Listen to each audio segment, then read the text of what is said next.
La procédure de divorce ne fait que commencer. La Chambre des communes et des Lords ont voté lundi le projet de loi autorisant Theresa May à activer le départ du Royaume-Uni de l'UE. Mardi, devant les élus des communes, la Première ministre annonce la suite de la procédure. Il faut désormais l'aval royal qui interviendra dans les prochains jours.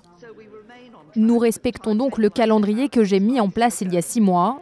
Et je reviendrai ici avant la fin du mois pour notifier le déclenchement officiel de l'article 50 et entamer le processus par lequel le Royaume-Uni sortira de l'UE.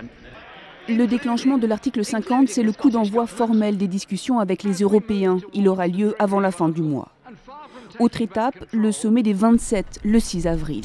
Objectif, définir les lignes directrices des négociations à venir entre Bruxelles et Londres. 3 dossiers épineux, sans calendrier précis. Le chèque que Londres doit signer à Bruxelles pour solde de tout compte, le statut des 3 millions de ressortissants européens résidant au Royaume-Uni et du 1,5 million de Britanniques installés sur le territoire de l'UE. Et enfin, la nature des relations commerciales et diplomatiques que le Royaume-Uni entend conserver et développer avec l'Union européenne.